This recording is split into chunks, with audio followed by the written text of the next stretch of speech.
Cut your workflow and culling in half using Narrative Select, who's sponsoring this video. Get it for free in the description box below. Hey photographer, Jessica Whitaker here. I love a photographer branding sessions, and I thought, why not share with you my top poses every photographer needs to do for their own branding shoot. Narrative Select is a culling software that will cut your culling time in half, therefore making your workflow so much quicker. Narrative Select uses smart technology to empower you to select the images that are objectively good and objectively bad. What I mean by this is the Narrative is able to recognize when eyes are meant to be closed or looking down versus when somebody is blinking. I want you to think about it in the context of a wedding bridal party where you have to zoom in on everybody's eyes to make sure that nobody's blinking. This program will alert you when everybody in the bridal party is looking at the camera and smiling, so you don't have to sort through each photo of the entire set. There is no wait time toggling between each photo. You don't have to wait for them to load completely because it's already loaded up, and you can import thousands of raw files in minutes. Then it's so easy to move over into Lightroom CC or Lightroom Classic. Select is accurate, and Select doesn't choose the photos for you, rather it empowers you to make the best selection while you still have complete control. The best part of it is that Select is totally free. You can get access to all of the features, whereas before with the free plan, you got access to the core features, but now you can use the image assessment tools for up to 6 projects per calendar month. Now, if you've reached your 6 project limits and you still want to cull, you can still use Select with their core features. You can access Narrative Select for free using the link in the description box below. Pose number 1 is one of my favorites. It's where you're switching out the lens. You have 1 or 2 lenses on you. This would also be a great spot if you had a cute camera backpack. You could have it right here. Then you could even take it one step further and do a shot of you with the camera backpack, pulling the camera out of it, holding the lens, just to kind of get the ideas going for you. So we're going to start from here. You're going to see how it kind of evolves into different poses.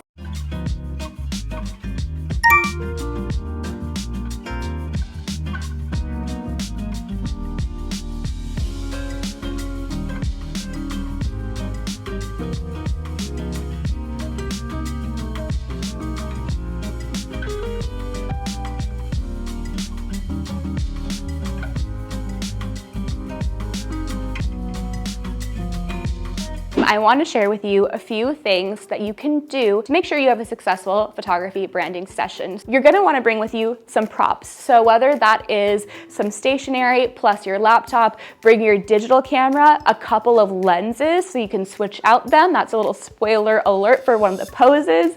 And also film cameras. Even if they don't work, they can make fantastic props. My next tip is to make sure that you take plenty of horizontal images in addition to vertical. I know that with social media, a lot of us are mostly doing vertical images, but these images we want to use in our newsletter as a header or in our Facebook cover photo or even in Facebook ads. Number 3 is to consider if you want to cover up the logo of your camera with electrical tape. Number 4, camera strap. For your session, do you want your camera strap on or off? I recommend having it off, especially if the camera strap is more utilitarian or if it's the one that came with your camera. So basically, if it's not cute, consider removing it.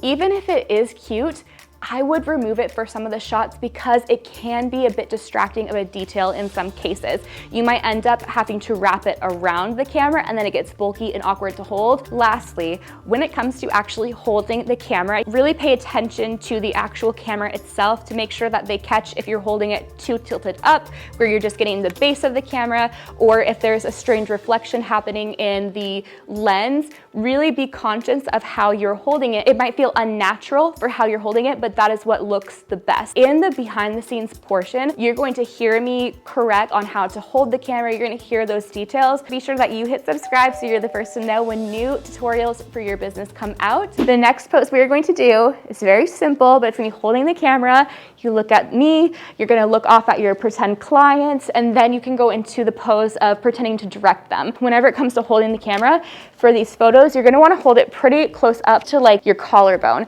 because then if you crop the image, I still get a nice tight shot of you, whereas if the camera is down here, like we kind of naturally want to hold it, it's just not going to work for like a profile photo or something. This is really cute, but I'm going to actually have you pull the camera even closer to you. You're going to not only hold it up nice and close to your collarbone, but you're also going to hold it quite close to your body. Okay. And you can still look out, you can look down, and in this photo, when I'm taking it, it's going to look like you're looking straight at the screen, even if it feels really fuzzy for you.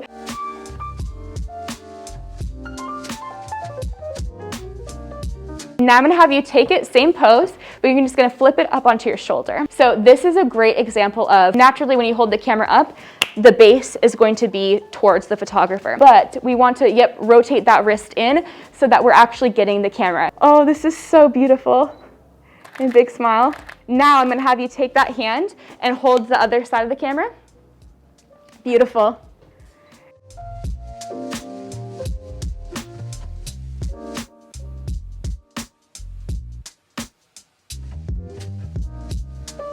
Beautiful. Now I'm going to do a full body shot of you. So I'm going to have you stand right here. And we're going to do that same shot, but I'm going to have you cross your legs and just make sure that your toes are pointed forward. And you can see same pose, just different variety. For the sake of this video, I'm not going to be showing you the horizontal version plus the vertical because that would be really long in all of the end result images. But you can see the full gallery linked down below if you're curious. Beautiful. So here, when I'm shooting, the camera is against this dark background when I have the option for it to be against this background. And then this way, the camera is able to pop more against the backdrop, whereas it got lost with the leaves.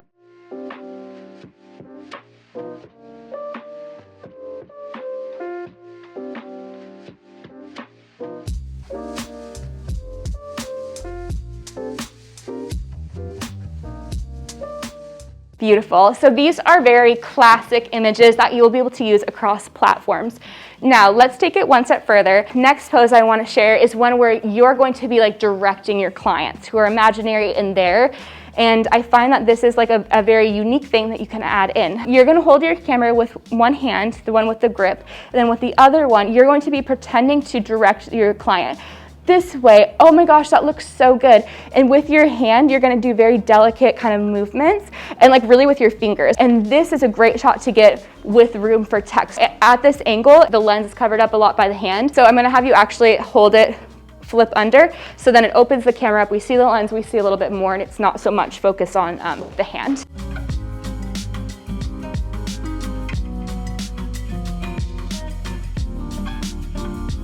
With your arm, instead of having it directly in front, you're gonna bring it to the side. It's gonna feel unnatural, like, enjoy the show, everyone. But this is what's gonna open your body up, and we're gonna see you're holding camera, you're directing, versus when it's like this. This feels more natural, but this will look better on the photo.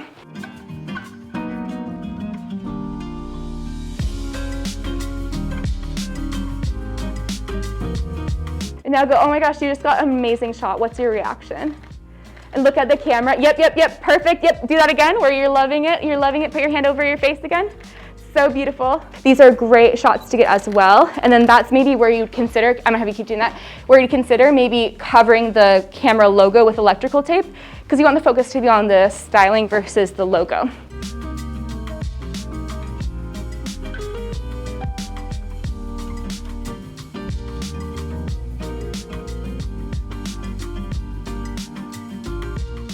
The next pose that we are going to do is similar in feel to holding the camera up on the shoulder, but it's going to be leaning against the wall. And in this case, it's a lot more relaxed pose, so you're just kind of viewing the images.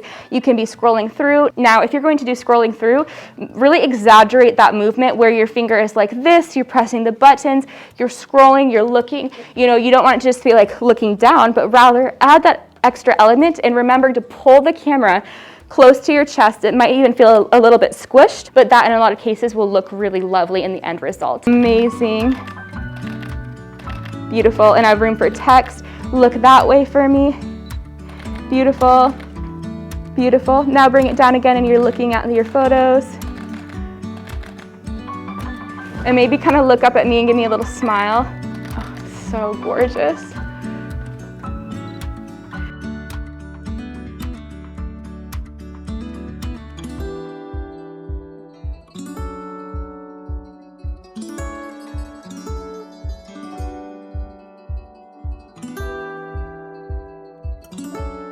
Don't forget, photographer, that Narrative Select is free to use. All of their features, the facial recognition, it's free, and it will be linked down in the description box below to cut your culling in half. Be sure to hit subscribe so that you're the first to know when new free tutorials for your photography business come out. If you are looking to join a kind, encouraging, and inclusive photography community, be sure to join the Build and Bloom photography group over on Facebook. It's free, and it's a place where you can ask questions, whether that's about gear, getting feedback on your website, or how to respond to a client situation you need a little extra help with. For daily tips, tools, and resources, follow along over on Instagram at Jessica Whitaker, and I will see you over in my next video, how to do a branding session for you as a photographer for your clients. I'm going to share details to look for, poses, everything that you need to know for a successful branding shoot. I'll see you over there, and it's also in Bali, so let's go.